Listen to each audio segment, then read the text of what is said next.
Good morning, folks. It's your boy Richard. Today in this video, today is gonna be another car explanation video. Today is gonna be about another Porsche.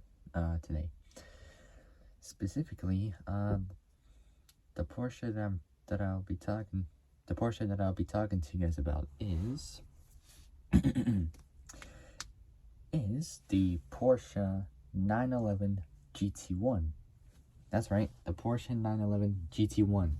So that's not to be confused with the GT2 and the GT3, but like the GT1, because the GT1 is a lot different compared to the GT2 and the GT3s. So yeah, I just got this info done just now. Well, I had half of it done, yesterday, so I went off to finish off the other half that's left over, or like a quarter. I was like 75% done with this. Well, I had like the last 25% left over to finish off. So so that's cool. I managed to get it done. I also got like another car I'm currently doing, but it's not gonna be a Porsche. No. It's gonna be a different one. That's right, a different one this time. So I will give you a hint. So it is still a European car though, but I want you guys to figure out which one it will be. It's still a high performance car, still is. It's just gonna be from a different country this time. So that's gonna be cool. So that will have to wait. I just got the name of the car on there. I haven't done the info just yet. In fact, I haven't even checked out the info of the car just yet. But we'll see how this goes. So without any further ado, let's get started with today's video. But before we start, make sure you guys like the video. So like it, subscribe, comment below what you guys think, hit the notification bell, and hit all so you're alerted when I make these new uploads. So without any further ado, let's get straight down to business with the show on the road. Here we go. So the car I'm talking about is the Porsche 911 GT1. So I'm just saying it just so you guys won't forget. And let's do it. Let's get started. So here we go. So the Porsche 911 GT1. So here we go. The Porsche 911 GT1 is a car designed and developed by German automobile manufacturer Porsche AG to compete in the GT1 class of sports car racing, which also required a street legal version for homologation purposes. I'll get to that in a little bit. Well, in like a few minutes. The limited production street legal version developed. So I can't even talk right now. The limited excuse me. The limited production street legal version developed as a result was named the 911 GT1 Straben version, which is known as the street version in German, which is known as the street version. Sorry, I kind of screwed that up, but oh well. I'll get to that one in a little bit. Straben version, street version in German, street version. Next up is, as you all know, for every video I do, it is overview. There we go. So the overview is first. So here we go. The category is Le Mans GT1, and so the category is both Le Mans GT1 and FIA GT2. The constructor is Porsche AG,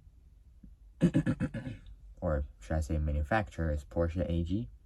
The designers are both Norbert Singer. His first name is spelled Norbert, and then his last name Singer, which is Singer, and he was born on November 16th, 1939, and he's a German automotive engineer. So from 2023,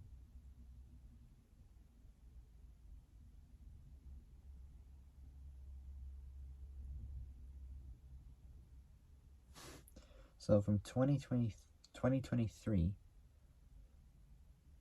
to 1939, he's 84 years old. Man, I just did a calculation on my old phone.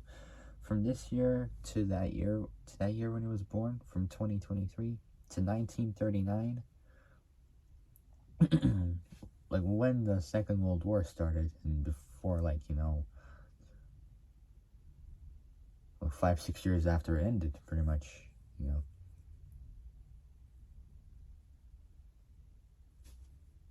So he would be 78 years old when the Second World War ended. If we, well, I don't know how to say this, but I don't know why I say this, but I don't know. It's just weird. So he was born November 16th, 1939, and he's age 84, and he's a German automotive engineer. Then we got Tony Hatter. I think I said it right. Tony Hatter. His last name is spelled H-A. His last name is spelled Hatter. And he's a British automotive designer. Not automotive, sorry. British automobile, there we go. British automobile designer. The predecessor is the Porsche 962 and the Porsche 911 GT2 Evo, which is known as the GT1 as well. The successor is the Porsche RS Spider and the Porsche Carrera GT. So both the Porsche RS Spider and the Porsche Carrera GT. My dream hypercar. So Porsche Carrera GT. Can't even say it properly. So Porsche Carrera GT. There we go. Next up is the technical specifications. There we go. Sorry. The chassis is first. The chassis is a steel tube frame. Steel tube frame. There we go. Why did I say street all of a sudden? Anyways, the chassis is a steel tube frame. The suspension at the front is double wishbone with adjustable dampers. So at the front is double wishbone with adjustable. The front is double wishbone with adjustable dampers. There we go. So that's the front. At the rear is double wishbone also, but with push rod suspension and adjustable. With also adjustable dampers, but with push rod suspension. So at the front is double wishbone with adjustable dampers. It's at the front, and at the rear is double wishbone with push rod suspension and adjustable dampers. The engine is a 441 kilowatt, 600 PS, 592 horsepower, 3.2 liter, 200 cubic inch water cooled Porsche M96/80 twin turbocharged mid-engine flat 6. The transmission is a 6-speed sequential manual. The curb weight, there's differences. We have 2,315 pounds, which is 1,050 kilos with fluids. And we got 2,094 pounds, which is just approximately 950 kilos without the fluids. So without the fluids, that takes away, it takes off, gonna take some time to do it. Without a calculator, it'd be a little bit better. So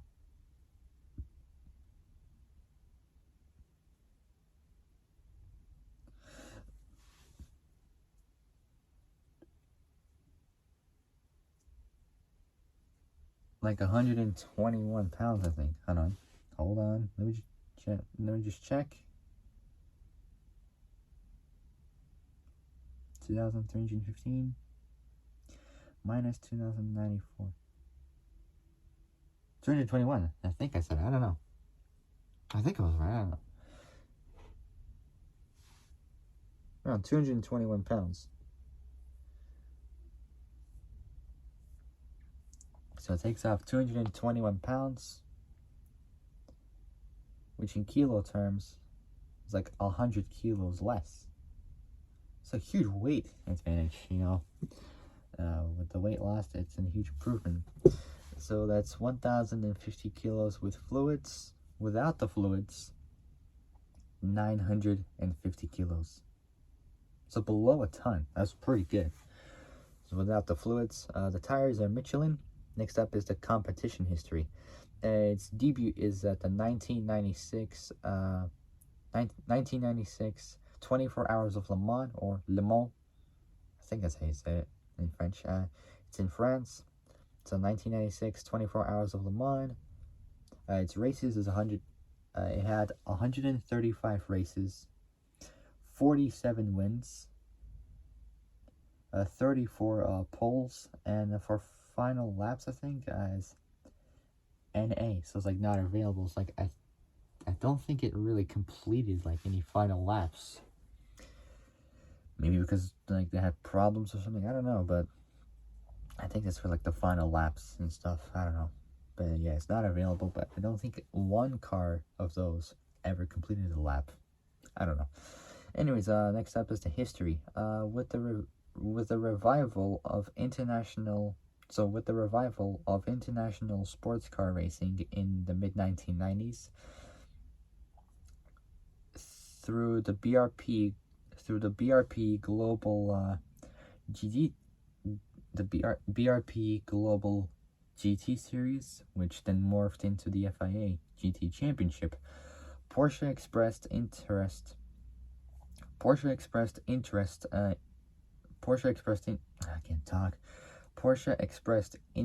in returning to top level sports car racing, and went about developing its competitor for the GT1 category. Cars in this category were previously heavily modified versions of road cars, such as the McLaren F1 and the Ferrari F40. Porsche originally modified the 993 GT2 into the Evo version and homologate. Wait, hold on. The cars in this category were previously heavily modified versions of road cars, such as the Ferrari F40 and the McLaren F1. Porsche originally modified the 993 GT2 into the Evo version, and not to be confused with the Mitsubishi Evo version, and homologated it as a GT1, but it was completely uncompetitive, so it was not competitive at all, compared to the supercars in its class. Now, technically, a GT2 is classified as a supercar. In its class, but it's still classed as a supercar. Next up is the 911 GT1.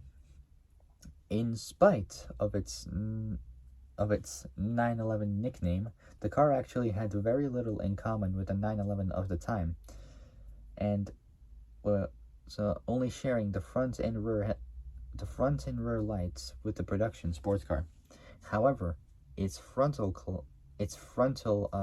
chassis is based on the 993 generation 911, while the rear subframe was derived from the 962C, along with its water-cooled, twin-turbocharged, and intercooled 4 valves per cylinder, 3.2-liter flat-six engine, fuel-fed by Bosch. It's spelled BOSCH. Bosch Motronic 5.2 fuel injection, which was longitudinally mounted in a rear mid-engine rear-wheel drive layout, compared to the rear-engine rear-wheel drive layout of the conventional 911. The engine generated a power output of about 441 kilowatts, 600 PS, 592 horsepower. It makes almost the same power as a McLaren MP4-12C, I think. 592 horsepower, 30 more than a Ferrari 458, 2009 edition. Yeah, from 2009. It makes 30 more horsepower than a 458 Ferrari. But that you can drive on the road. Whereas the next up, 911 GT1 I'm going to talk about is going to be road legal, whereas this one I'm talking about is not road legal. So 441 kilowatts, 600 PS, 592 horsepower. In comparison, the 993 generation 911 GT2, which was otherwise the company's highest performance car at the time, used an air-cooled engine with only two valves per cylinder. The 911 GT1 made its debut in the BRP Global GT Series, the FIA Championship's predecessor at the Brands Hatch 4 Hours, where Hans Joachim, I think, Joachim Stuck, born January 1st, 1951, age 72, who's nicknamed Streitzel, which is spelled Strietzel. It's a German name. He's a German racing driver who has competed in F1 and many other categories. He's the son of pre-World War II racing driver Hans Struck and Thierry Boutsen. His first name is spelled Thierry, and his last name is spelled Boutsen. Born July 13th, 1957, age 66, so he's a little bit younger. So he's like 6 years younger than Hans Joachim Struck. So age 66, who's a Belgian racing driver who raced for the Arrows, Benetton, Williams, Ligier. I can't pronounce that name. It's spelled Ligier, and Jordan teams in F1 won comfortably, although they were racing as an invited entry and were thus ineligible for points. They followed up by winning at Spa, and Ralph Kelleners, born May 18th, 1968, age 55, a German racing driver, and Emmanuel Collard, born April 3rd, 1971, age 52, so 3 years younger than Ralph. So age 52, a French professional racing driver. He's a former member of the Porsche Junioren factory team, but also drives for other marques. Triumphed for the factory team at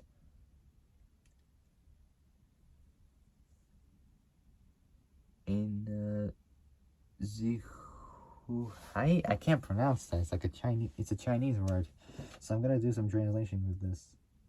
So I got a translation app. I think somewhere around here. Where is it? There it is. And I'm gonna do it in Chinese. So where is it? So where is it? There it is. So let's type.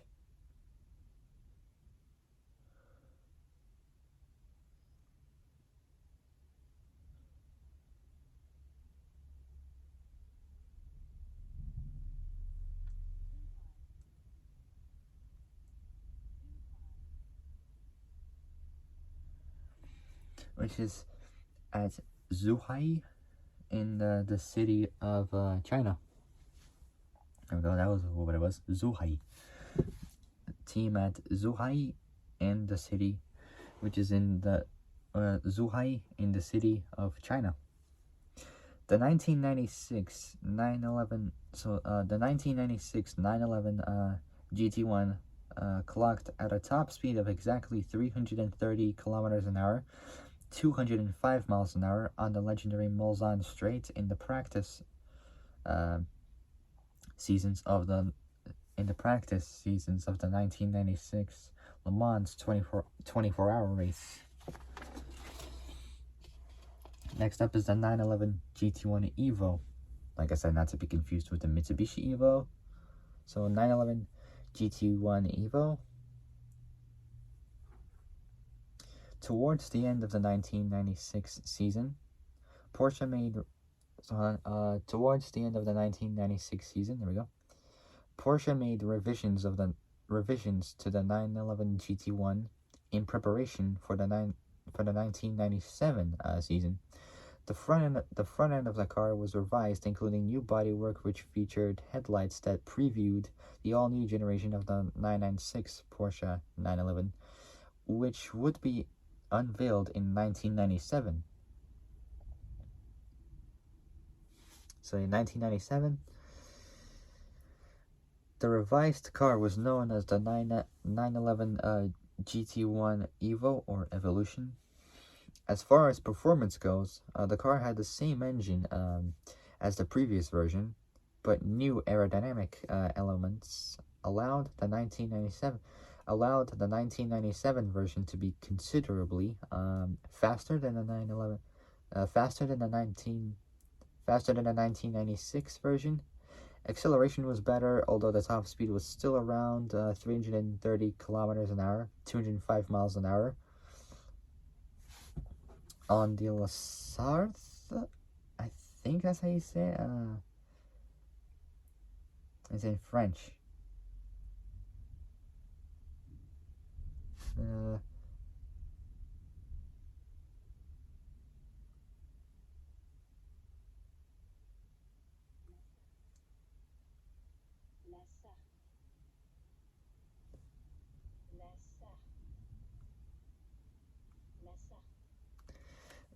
On the La Sarthe, I think that's how you pronounce it.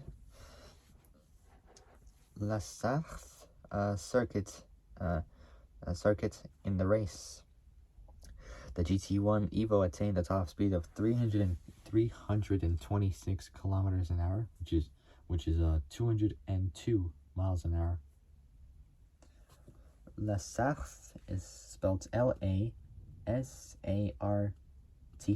circuit, and it's a French circuit. So 326 kilometers an hour, 202 miles an hour.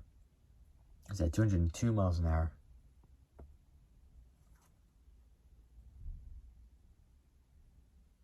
So 202 miles an hour. At Le Mans, the works cars led the race, but didn't last the full distance. A privately entered 1996 specification GT1 managed 5th overall and 3rd in its class. Next up, we got the 911 GT1-98. For the 1998 season. So yeah, for the 1998 season, Porsche developed an all-new car, the 911 GT1-98, designed to match the all-new Toyota GT1 and Mercedes-Benz CLK GTR. The 911 GT1-98 featured bodywork that bore more of a resemblance to traditional sports prototypes than the previous two models. So in the previous two models, a new sequential gearbox was installed to reduce shifting time. Engine control also moved to a TAG electronic systems, TAG or TAG 3.8 ECU. Say a 3.8 ECU, electronic control unit. Say electronic control unit is short for the ECU. Say electronic control unit. As per As per the regulations, a street legal version of the 911 GT1 98 was spawned, but it's believed that only one variant was produced, only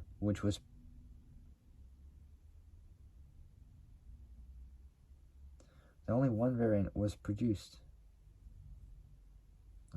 Which was produced, so which was still sufficient to satisfy the new regulations. During the 1998 FIA International GT season, the 911 GT1-98 struggled to match the pace of the Mercedes, which also was improved, with the main reason being down to the air restrictor rules, which were regarded as unfavorable to the turbocharged engine. The Mercedes had a naturally aspirated V8 engine. The Michelin tires of the factory team, and especially the Pirelli of the private Zakspeed team, were also considered inferior to the Bridgestone tires of the Mercedes. At the 1998 Le Mans, however, it was a different story. The BMW V12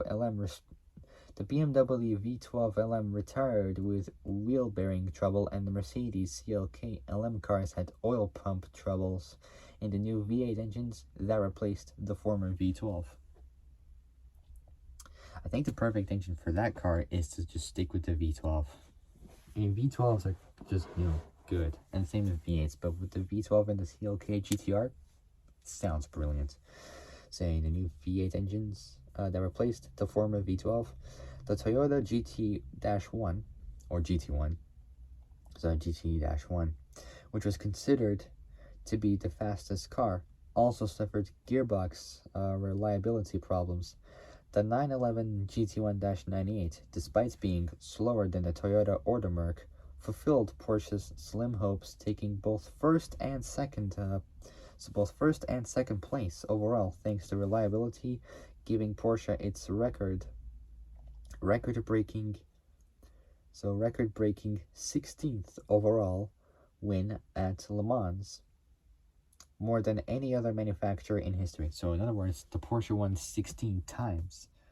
Right, 16 times at Le Mans. That's brilliant. That's actually quite good. It's quite good, actually. So another manufacturer in history. At the Petit Le Mans race in Road Atlanta in Hall County, Georgia, U.S., just north of Brazelton, Georgia, U.S., the 911 GT1-98 of Yannick Dalmas, a French former racing driver from France, born July 28, 1961, age 62. His first name is spelled Y-A-N-N-I-C-K.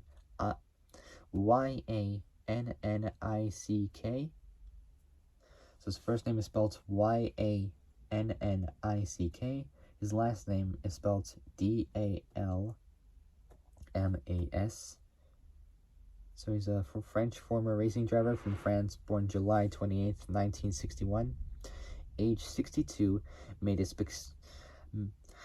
spectacular backward flip and landed rear first before hitting the side barriers, as did the BMW V12 LMR at the same race in 2000, and most infamously, the Mercedes-Benz CLR at Le Mans in 1999. The GT1-98 was set up with higher downforce in the race than the previous 2 years, which reduced its maximum speed to 310 kilometers an hour, which is 193 miles an hour. Yeah, 193 miles an hour. That's the same top speed as a Nissan GTR R35, 193 miles an hour. I'll admit it is a little bit reduced, but it is still good with the top speed, 193 miles an hour. That's pretty good. However, in the 1998 Le Mans 24 hours test days, The car hit 330 kilometers an hour, 205 miles an hour on the Mulsanne Straits on a lower downforce setup. So it was on a lower downforce setup. So lower downforce setup. Next up is 1999. So 1999, here we go. With Mercedes dominating FIA GT1 in 1998, all other entries, including Porsche, withdrew for the 1999 season. The GT1 class was cancelled. So it was cancelled, and the FIA GT Championship was contested with GT2 cars. So GT2 cars, Porsche could have entered at Le Mans, but chose not to try to defend the win of 1998 against the new entrants from other manufacturers. Champion Racing brought a 911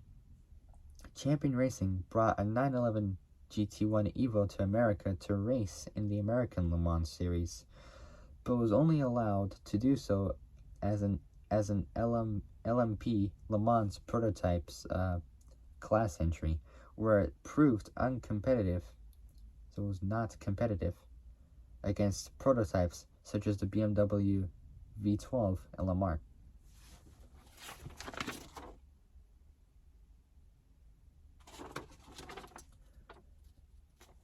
And we got the Gunnar G-99.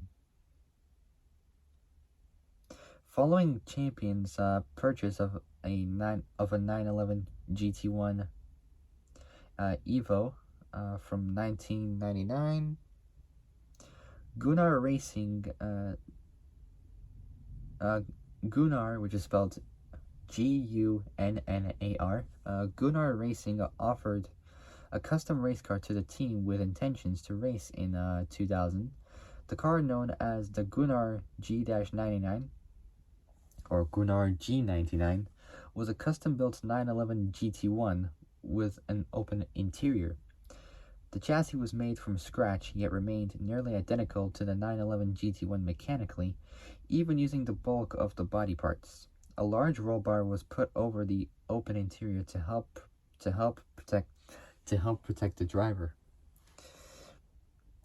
A 3.6 liter naturally aspirated flat six from a Porsche 911 GT3, says good, was used in place of the standard 911 GT1 unit. However, Champion would instead turn to buy a Lola B2K/10 race, a Lola B2K/10 racer. So the Gunnar G99 was temporarily abandoned.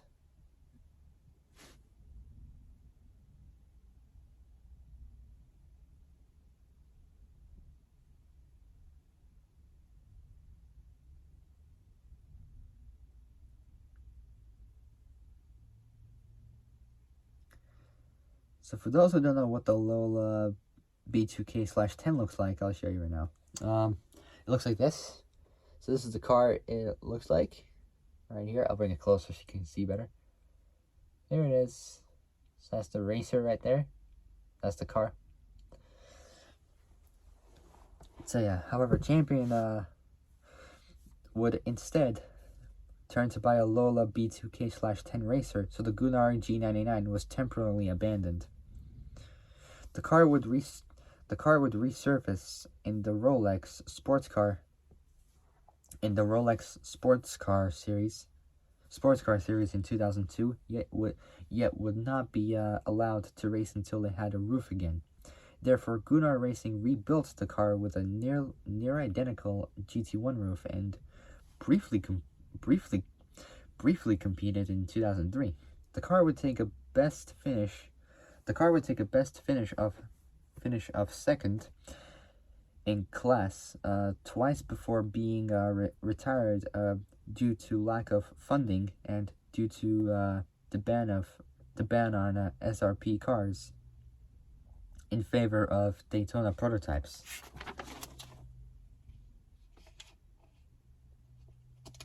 Alright, guys, so I'm gonna take a break right now. My back is killing me. So I'm gonna take like a bit of a break, and I'll be back with part 2 for this video. So I'll be back. So I'll take a quick break, and I'll be back to do this next one. So if you guys like this video, like it, subscribe, comment below what you guys think, hit the notification bell, hit all so you're alerted when I make new uploads. And I'll see you guys in a little bit for part 2. See you in a bit. I'll see you guys in a little bit, guys.